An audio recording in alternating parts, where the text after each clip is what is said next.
If you're struggling with sales and burning money on ads, your product star rating is most likely impacting that. Not only that, but it's also affecting your click-through rate and your conversion rate. Fixing your product's rating will make everything else easier. I'll actually even share an example of how we improved one of our product star rating from 3.8 stars to 4.3 stars by spending 57 cents on a unit, and it increased our conversion rate by more than 100% and almost quadrupled our sales on that single product. My name is Jassim Isa. I'm the CEO and founder of Voadera. We've been selling on online marketplaces for around a decade, sold hundreds of millions of dollars on marketplaces like Amazon, eBay, Walmart, etc.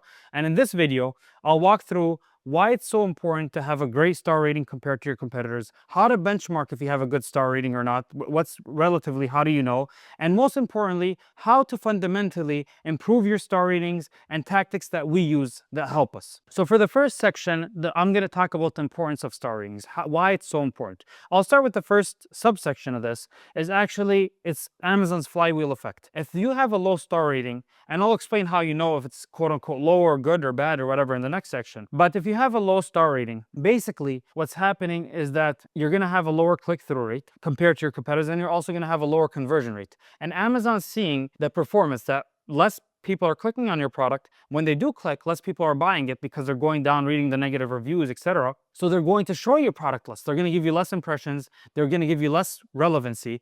And this just creates a death spiral where you're going to be stuck and the product just keeps on getting less impressions, less click-throughs, less sales. And even if you try to just burn money and spend ads, you're going to get impressions, but they're not going to lead to any sales. You're going to be at such a high ACoS. The second impact is obviously Amazon badges. So there's positive badges, and a lot of people don't know there's actually negative badges. So let's talk about the positive badges. The most common one is Amazon's choice. If Amazon sees that your conversion rate is doing really good over time, click-through rate, they start giving preference to your product, and they give you a label. It's right under the title. It's going to be Amazon's choice. It was used to be orange. I think it's black right now. But basically, that creates a positive spiral. That fly, because not only do you have a better rating, but now you have a better conversion rate because customers are seeing that badge. On the other hand, if you have a poor conversion rate, you're gonna get less impressions. But also, when they press on your product, Amazon's gonna show a big orange box. It usually says customers frequently return this item. And I'm going to show you also later in this video how to know if you're going to get that. But that's on the negative impact of things, why it's so relevant. So it's impacting your sales on both ways. And the third thing is that there's an orders of magnitude effect. So what is this? So let's say, for example, I'll give an example of one of the partner brands that we work with. They're selling amazing. Basically, we're not spending more on ads. There's not much going on. But what is going on is they have a good star rating compared to the market. They're at 4.6. The whole market is at 4.2. You expect maybe, okay, they're going to get maybe 10, 20% higher than the average seller. Actually, that's not the case. They're consuming around 70 to 80% of that market share because all the eyes are gravitating toward this exceptionally better listing. So they're seeing that someone's better there. And this, you can see this impact, not just obviously within Amazon listings, just a simple example. Let's say Michael Phelps. We know he's the fastest swimmer ever and he's winning the Olympics and everyone knows him. He's getting all this attention, all this gravitational pull towards him. Now, let's say for the second place, a silver winner, no one almost knows that guy's name. I actually don't even know him myself. So that shows how much, like exponentially, how much the first position gets the best ranking. And that actually leads into the second point, is how do we know if relatively good or bad? Some people say, oh, it's 4.5, 4.2 stars, 3.7 is bad, 4.8 is great. Actually, that's not how it works. It all is related to your market. Some markets generally have lower star ratings. The big example of this is actually supplements. It's very subjective. It's not a functional thing. People have different experience. So you see a lot of people fluctuating in the 4.2, 4.3 rating. On the other hand, for example, let's say stuff that usually have a very high are more functional stuff. So you can think of, for example, markers or pens, or they do their job. Everyone's satisfied generally with what they happen.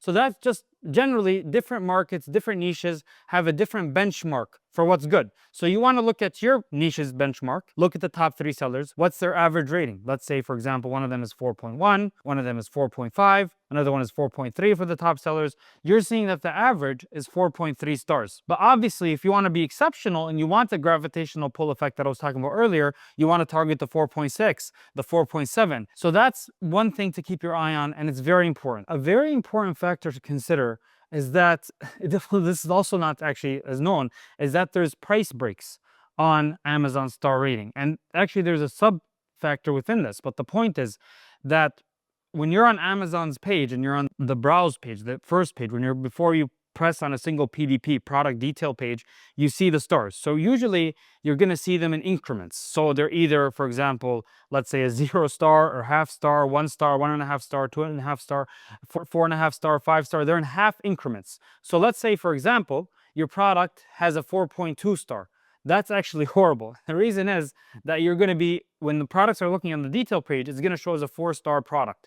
So if you just improve it by not 0.1, so if you're 4.3, obviously you're going to be rounded up to 4.5 star, and you're going to show as 4.5 stars on the bottom for the star rating. But if you improve it to 4.25, Amazon's going to upgrade that to 4.3, and then you'll show it as a 4.5 stars on the main page. So I hope that makes sense. So look at where your star rating is positionally and see what your next quote unquote price break or star break is. And price break, you get this term like you usually use it in manufacturing, like, oh, if you order 100 units, it'll be $1. But if you order actually 105 units, because that's the raw material or machine rate, because that's where the price break is. So same thing, there's like the star break, quote unquote. That's what we call it in the company. So we measure how far certain products are from that star break. And why is this relevant? Because when products are very close to the edge, so let's say they're at 4.7 instead of 4.8, we know that 4.8 will show as 5 stars. We put extra focus because we know there's just a small change needed to get that huge half a star showing up on the main detail page. So that's also something very important to keep in mind. So see where your star, which products are close to your star break, and see what changes, and I'll explain the changes that you can make later, but that's also something to prioritize and keep in mind as you're doing these changes. Now, let's get into the fun part. So we know that the star rating is important. We understood the price breaks, the star breaks, all that kind of stuff. How do we improve our star ratings? What tactics do we use? There's ones that I want to warn about. Generally, you can obviously do whatever you want, but there's a black hat tactics. So what are these? Some of them, for example, asking friends and your own customers, for example, or whatever, to leave a 5-star rating fake. This is actually Amazon, especially in the US market, is very critical on manipulation in the star rating system because there's FCC regulations. So they have to, this is actually a governmental thing. So Amazon is very afraid of the government and it's passed through onto us. So Amazon's very strict about them, but I just want to mention a few to be aware of. So that's one of them. Another one is paying, and this is a very bad one, but some services, you pay them money to leave bad reviews for your competitors' listing. This is, I mean, other than it's unethical. There's also other ones as well. So for example, this is a maybe gray hat. It's actually a little bit, Amazon's tightening up on it, but leaving a product insert. It depends what you write on it. But generally, if you say something along the lines like, if you're not happy with this, go to xyz@customercare.com and email us and we'll refund you. But if you are happy, here's a link, leave us a 5-star review. I've seen so many people get hit with suspensions for that. Avoid that, because then you're manipulating the customer to go 2 different paths for leaving reviews. I would recommend avoiding these. I'm going to mention the healthy ways to do them right now. So the number one healthy way, obviously, is to do a root cause analysis of your product. See what's going on with it. There's a few ways to do this. There's 2 main ways that we like. One, we're doing an AI analysis on our reviews. So if we have a large number of reviews, we dump them into one of our AI softwares, internal softwares, and we write what's the most common complaints, which ones are, like, we even ask you questions like which ones are easiest to fix, which ones are most substantial. So we have a criteria of, obviously we want to do the 20-80 Pareto principle, like attacking the most highest leverage ones, like the most ones leave it, the easiest to fix. So we're looking for those continuously. That's how we mark. Then we get that feedback and we mark it. I'll later talk about what we do, but I wanted to mention the second method. Right now we're just doing the analysis part. So the second method is actually improving it. So we want to see what we have to improve. We have to analyze the reviews. So the second method of analysis, but Amazon now has a tab. If you just go into Seller Central, you can go into Voice of the Customer. You type it into the search bar, and it shows this tab where it tells you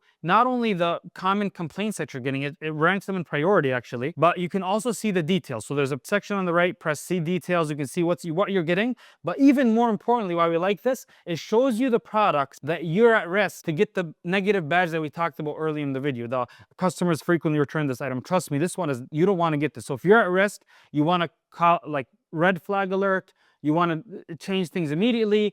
Either you lower the price where customers are feel like they get a great deal. This is some of the stuff that we do. So they don't want to return it anymore, but we do quick fixes just to make sure we don't get that badge, because it's a headache to remove off. That's why we like that page a lot. But also we're looking at the see details, and Amazon's telling us the most common complaints. If you're selling shoes and clothes, there's also a Fit Insights tab where it tells you if there's like common complaints on the fit of the item, which is kind of related to Voice of the Customer. But that's the 2 places. So now that we have the common feedbacks, what can we do about them? So now that we did the analysis, we can do what we can do about them. So actually the first thing that we do, one of the lowest hanging fruits, is seeing if the negative product review violates Amazon's terms of service for product feedback. This is very hard. You have to make a strong case. Amazon has certain requirements for why it violates and how it could violate. You can just search up product feedback TOS violation, a terms of service violation, and see if it does. We have certain templates that we use to, and we have done in the past, but it's a lot of hustling. Like I said, FCC is pressuring Amazon in the US on this, so they're very strict on what they remove. But if you do have a case, read the certain terms that there are there and see if the customer that left the feedback violates Amazon's product feedback code. And then obviously write, hey, we have this feedback here. It violates this term, put in between quotations, whatever that certain term is, and then I would like to request to remove it. They're probably going to auto deny it the first time, but you just kind of have to keep pushing. If you have a strong case, just push through, it comes through. Now let's talk about fundamental issues, like actually something's wrong with the product based on the feedback. So we're gathering the most common complaints, the easiest one to fix, and there's two ways to go about fixing it. One is and I'll explain what that is in a given example. And two is actually doing R&D in the product. So what's aligning the messages? Let me give an example and I'll explain how it is. So we actually had a product with one of our partners. It was ice pack. So this ice pack, in reality, the creative, the second image and some of the bullet points and other creative areas, the PDP, the product detail page, had that it lasted for 8 hours. In reality, that was not the case. It actually lasted for around 6.5 hours. So one of the common complaints we've seen in the customers, like from the analysis we spoke about, was that it says it lasts 8 hours because it was a sleeping time. So like sometimes that's why it's helpful to review. 8 hours usually how many time people sleep. When I woke up, it was actually not cold like as advertised, so they left that 1-star review. And we got that a few times. So there's a few things now we can do. Like I said, we can either align the messaging or fix the product. In this case, like I said, we aligned the messaging. Because fixing the product actually was going to cost like $3 or $4. We had to get more chemicals. We had to make the product bigger. The juice wasn't worth the squeeze. So eventually, if you had to do it, we were going to look into it. But we wanted to align the message. So we fixed the second image. We said that it's 8 hours because now people are asking Rufus, so how long does this last? Rufus reads the listing. They're reading that the image is saying 6 hours. The bullet points are saying 8 hours, but in reality, now we wanted to feed Rufus new information. So we changed the second image. We said last 6 hours instead of 8 hours. We changed all the other content, the A+ content, the alt text, all that kind of stuff to make sure that it's aligned with 6 hours. So now the customers are getting what they're expecting. So the product rating improved on this one. We went from, I think it was actually 4.1 to 4.3, which is great because now we're getting actually the price break that we were talking about. So that was actually huge. The star break, now we're at 4.5 stars, and eventually we had to lower the price a bit because customers had lower expectations, but the customers were fine with the product now, and we were selling it really well, and we were above the competition. Now let's go to the second way of fixing it, which is actually improving the product itself to match customer expectations. So the reason we had to do it in this case is because we couldn't align the messaging. There was an innate issue with the product that actually made it dangerous. The grip was loose on one of our kids' toy products, so it was actually at a 3.6 rating, around that range. I know 3.8 sometimes it got to there, but 3.6, and the issue is 3.6 obviously shows a 3.5 star, which in the industry the benchmark was actually 4 stars. So it was substantially different. It was 4.1 actually. So it's substantially different. So we were, in turn, our sales were going down. Even though we had a price leader, it just didn't matter. When they saw 3.5 stars, some people clicked through, like, let's see what's going on, the price is great. They saw the grip was bad. It's like, okay, that's a no-brainer when they read the review. So the conversion rate was lower. What did we do? We invested 57 units into each, 57 cents into each unit to improve the grip. We didn't come up with the idea even. This is like a pro tip. We talked to the manufacturer, like, listen, we have this issue. If you want us to keep ordering from you, fix it for us. So I actually talk about 7 tips to improve your COGS. You can check this video here where this is one of the concepts that I mentioned in there. But we tell them, listen, this is not matching what we want. You better fix this for us. So they came up with ideas because they obviously want us to keep ordering. And they suggested one of these ideas, like an adhesive, 57 cents a unit. They changed the design a little bit, and we did it. And lo and behold, 3-4 months later, we're actually 4.3 stars, right? So we're 4.5 stars. And this obviously was substantial because the market was at 4.1. Everything else was great about the item. The price, the A+ content, it was just this issue. So that made everything else easier. Our A cost, I think it was at like 45% for this product. It went down to 20%. Our conversion rate went up by over 100%. I think it was like 113%, something in those range. And we quadrupled sales for that product with a 57-cent root cause analysis. Again,